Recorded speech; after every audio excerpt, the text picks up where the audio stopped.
Hello बच्चों, चलो आज आपको हम क्लास 9 का चैप्टर 1 पढ़ाते हैं जो कि है मैटर इन आवर सराउंडिंग।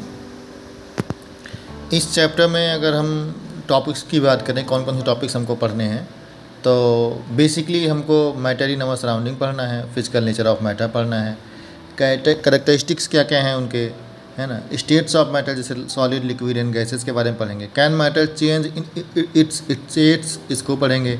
एवेपोरेशंस क्या होते हैं, इसको पढ़ेंगे। हम आपको चीज़ों को धीरे धीरे आगे एक्सप्लेन करेंगे। हाँ, ये टॉपिक काफ़ी इजी भी है और काफ़ी टफ भी है। जैसे जैसे आप एक चैप्टर में आगे बढ़ेंगे वैसे वैसे टॉपिक्स थोड़ा सा टफ होंगे।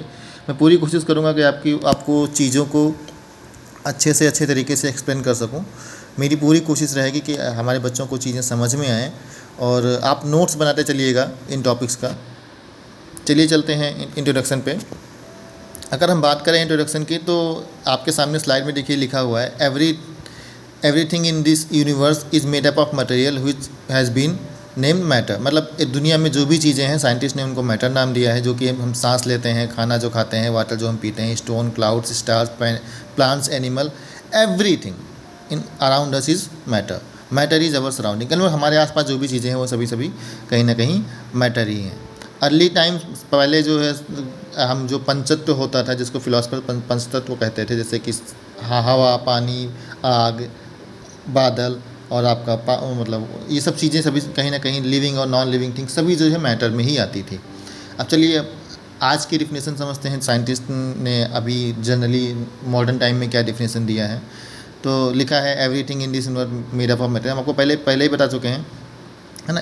Matter is made up of very small टिनी particles. Metal जो होते हैं बहुत छोटे छोटे पार्टिकल से मिलकर बने होते हैं, है ना। मैटर स्पेस लेता है, मैटर का अपना मास होता है। पार्टिकल्स हैव मतलब उनके अंदर पार्टिकल्स कॉन्टीन्यूसली मूव करते रहते हैं। उनमें पार्टिकल्स में फोर्स ऑफ अट्रैक्शन होता है। कहने का मतलब मैटर्स के पार्टिकल्स में फोर्स ऑफ अट्रैक्शन होता है। इसी बेसिस पे उनमें उनके स्टेट्स को हम कैटेगराइज करते हैं, जो कि आपको हम आगे एक्सप्लेन करेंगे।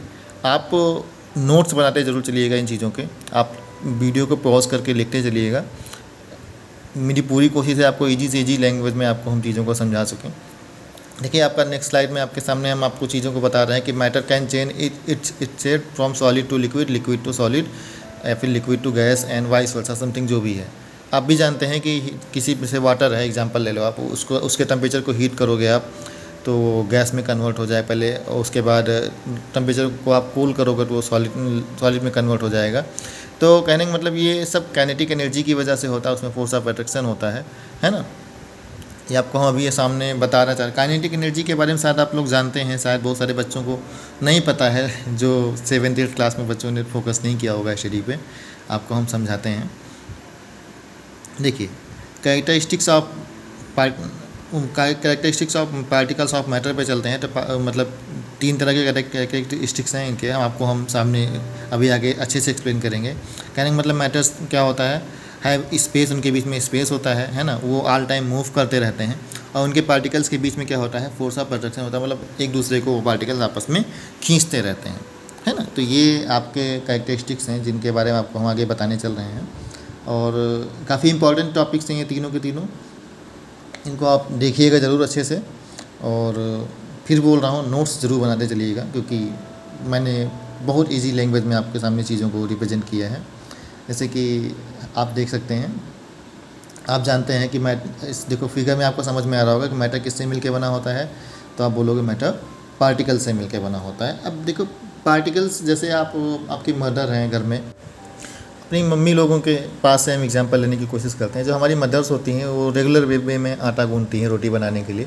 तो आटे के पार्टिकल्स आप देखते हो पहले से अलग अलग होते हैं, काफ़ी छोटे छोटे से होते हैं, लेकिन जब उसमें हम वाटर को ऐड करते हैं और उसको कंटिन्यू गूंथते हैं तो एक बड़े मैटर में कन्वर्ट हो जाता है, जिसको जो स्पेस भी लेता है, जिसका अपना भार भी होता है। पार्टिकल्स भी का भी स्पेस रहता है पहले, लेकिन बाद में मैं आपको समझाने की कोशिश कर रहा हूँ कि मैटर जो होता है वो छोटे छोटे पार्टिकल से मिलके बना होता है ना।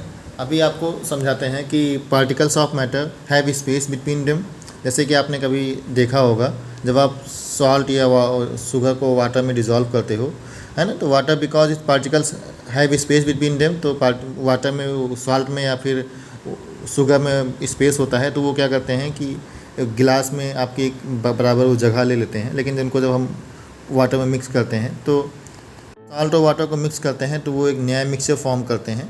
लेकिन कहने का मतलब उसमें जब साल्ट और शुगर भी डालते हैं तब भी उसमें वो स्पेस लेते हैं, और जब हम दोनों का मिक्सचर बना लेते हैं तब भी पानी अगर कम होता है तो मिक्सचर के बाद पानी का लेवल थोड़ा सा बढ़ जाता है। कहने का मतलब सब हर एक पार्टिकल्स का अपना मास होता है, वो स्पेस ऑक्यूपाई करते हैं। नेक्स्ट कैरेक्टरिस्टिक्स पे चलते हैं। तो पार्टिकल्स आर कॉन्टीन्यूसली मूविंग, है ना। Particles of matter are in motion in all time, hence they possess kinetic energy. कहने का मतलब ये है कि काइनेटिक एनर्जी क्या होता है, energy due to the motion, मतलब मोशन की वजह से जो एनर्जी फॉर्म होती है उसको हम काइनेटिक एनर्जी कहते हैं। और इनके पार्टिकल्स आपस में कॉन्टीन्यूसली मूव करते रहते हैं। जिनके पार्टिकल्स ज़्यादा मूव करते हैं वो गैस कैटेगरी में आते हैं, जिनके कम मूव करते हैं वो लिक्विड कैटेगरी में, जिसको एक बिल्कुल कम मूव करते हैं वो सॉलिड कैटेगरी में वो पार्टिकल्स आते हैं। मैं आपको अभी आगे इस चीज़ को अच्छे से एक्सप्लेन करूँगा, थोड़ा सा आप देखते जाइएगा ध्यान से, है ना। अभी हम इस फील्ड में काफ़ी नए हैं यूट्यूब पे, टीचिंग में तो बहुत पहले से हूँ लेकिन यूट्यूब पे मैं काफ़ी नया हूँ, है ना। देखिए इम्पॉर्टेंट टू सी क्या है, हमको ये भी देखना पड़ेगा कि जैसे हमने आपको बताया कि पंचतत्व जो होते हैं वो हमारे कहीं ना कहीं मैटर होते हैं, है ना। तो काइनेटिक एनर्जी की क्या होता है, एनर्जी जो है पार्टिकल्स, काइनेटिक एनर्जी के जो पार्टिकल्स होते हैं वो हीट करने पे इंक्रीज़ होते हैं। और डिफ्यूजन क्या होता है, डिफ्यूजन की बात करें तो हम the process of mixing two different type of particles together called diffusion, मतलब दो अलग अलग तरह के पार्टिकल्स को आपस में मिलाना जो होता है वो डिफ्यूजन कहलाता है। ठीक है, अभी आज की क्लास में इतना ही, बच्चों। आगे हम आपको नेक्स्ट क्लास में इसके आगे का प्रोसेस बताएंगे और स्टेट्स ऑफ मैटर वगैरह एक्सप्लेन करेंगे, जो कि काफ़ी इंपॉर्टेंट है। आप बने रहिएगा हमारे साथ। Thank you.